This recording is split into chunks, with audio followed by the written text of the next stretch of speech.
Update कयो मूंखे हैदराबाद मां वकीलनि जे एहतजाज वारो मामलो SHOs जो कम करण खां इनकार। ख़बर असां शेयर कंदासीं। समूरन SHOs SSP हैदराबाद के मोकल की दरख्वास्त ॾेई छॾी। अहिड़े माहौल में असां पंहिंजो कम जारी नथा रखी सघूं। असांखे धमकियूं ॾिनियूं वयूं। सीनियर ऑफिसर्स के घटि वधि ॻाल्हायो वियो। अपडेट कंदासीं। अवाम के पैगाम ॾिनो वियो त पुलिस कारकर्दगी ख़राब आहे। SHOs जो चवणु आहे। ख़बर असां शेयर कंदासीं। हैदराबाद का हिकु भेरो ॿीहर वकीलनि जे एहतजाज वारो मामलो SHOs जो कम करण खां इनकार।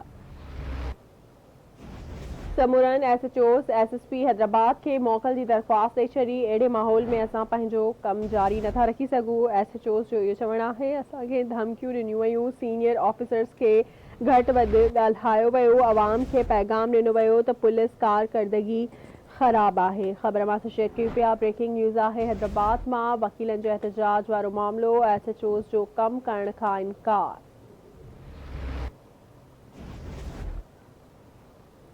अपडेट कंदासीं। समूरन SHOs SSP हैदराबाद के मोकल जी दरख्वास्त ॾेई छॾी।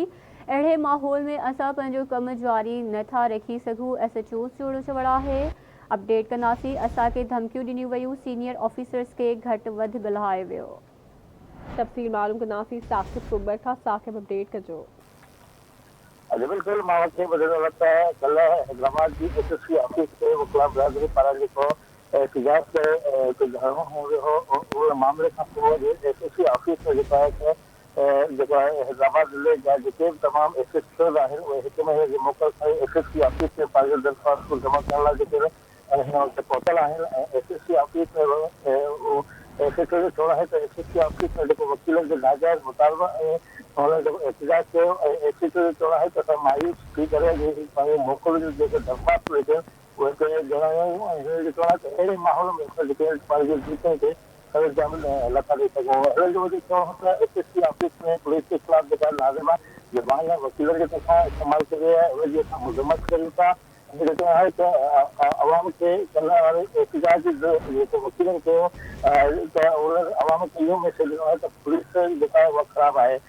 हिननि जेके SHOs आहिनि इन्हनि किताब ॾिनो आहे त अगरि ज़बरदस्ती SSP जी हितां बदिली कराई वई त पोइ असां बि पंहिंजे लाइ अमल जेको आहे उहो जल्द जोड़ींदासीं।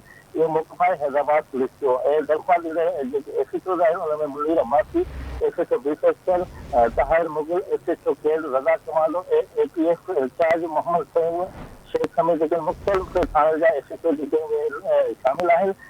जॾहिं त ॿिया SHO जेके दरख़्वास्तूं खणी हिते पहुतल आहिनि ऐं हिन जो चवणु आहे त पुलिस SHO चवणु आहे त हिन वक़्तु हैदराबाद जो अवाम जेको आहे पंहिंजी हिफ़ाज़त हाणे हुनखे पाण करणी पवंदी।